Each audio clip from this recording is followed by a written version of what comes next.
I'm Nick from Enemy, and we're here today with Georgia. How's it going? I'm very well, thanks, Nick. Yeah, good to be here with you. So, Seeking Thrills, your second album, is up for the Mercury Prize. How does it feel to be nominated for the biggest prize in British music? Oh, it feels amazing. I feel really grateful that people have, voted for it, and it's part of the shortlist. It's always been an absolute dream to be on the shortlist for the Mercuries, and I'm so sort of chuffed that it's for this record, because I feel like Seeking Thrills really was a sort of real milestone in my kind of career thus far. It really felt like making this record was a real journey and an enjoyable journey. I learned a lot about myself, a lot about how to make music, how to sort of create in a way that's quite true to me. And I feel like I've kind of set out the kind of stones for future music. And so I really feel proud that this record is up for it. I put Seeking Thrills out at the beginning of the year, hoping that I was going to be on tour for a year and a half, and the campaign was going to kind of roll on until, next year. And suddenly with the unprecedented events that took place, the whole sort of rhythm of everything kind of took on a different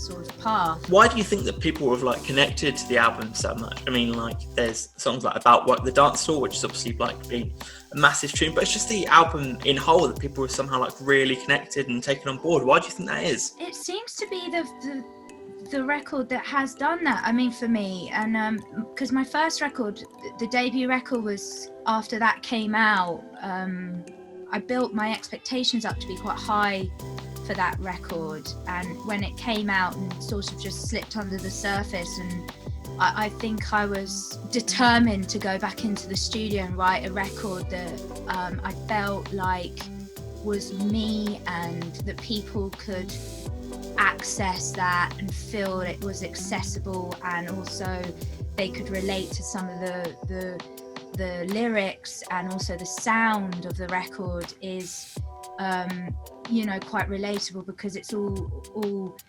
past sort of sounds, house and techno and very 80s kind of synth music that was so sort of big in the 80s in the UK. And I sort of, it was all very deliberate to go into the studio and try and write an accessible but kind of pop record that sounds kind of me. It's got these sounds that are nostalgic, but they're also very quite modern. And I think also everyone, perhaps it was part of this time where I just captured something where the dance floor suddenly has become once again such a sort of important place for people from all different backgrounds.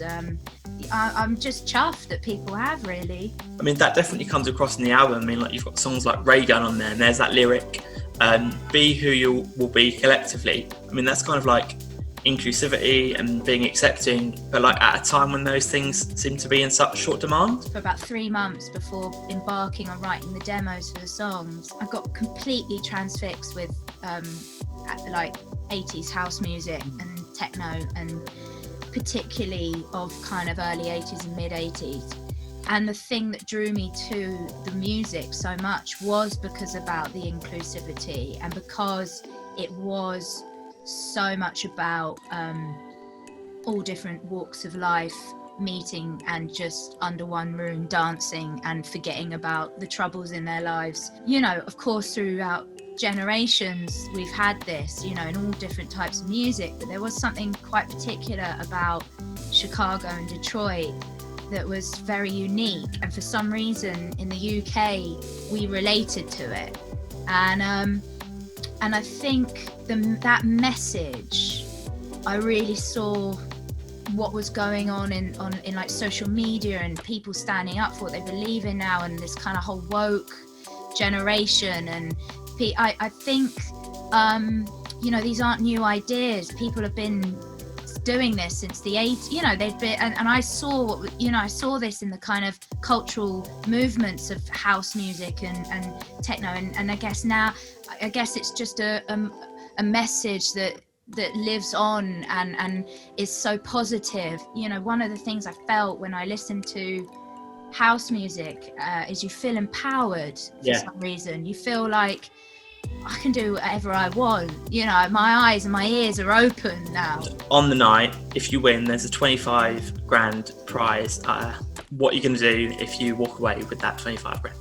I can't buy any more synths. I've bought too many synths. Your whole studio's looking pretty stacked at the moment. I think I owe my mum a lot of I think I'd spend a lot on my mum. She's been so supportive. You know, be sensible and put it away for savings. Or blow it on a Tesla, you know, although that would only be a Tesla tyre, wouldn't it, really? And just the rest of the shortlist, I mean, there's such an amazing section of artists. You've got like Dua, you've got Stormzy, and then goes from them all the way through to artists like Lanterns on the Lake, Porridge Radio. I mean, it's a really eclectic list this year. Have you listened to anyone? Is there anyone that you're really liking on there? Yeah, I mean, I love the Kano record. I think the Kano record is like a piece of art, really. And I'm very good friends with the producer, Blue May. And so I was really chuffed to see Kane's record up. I know how much work went into making that record, and so I'm really excited about that record.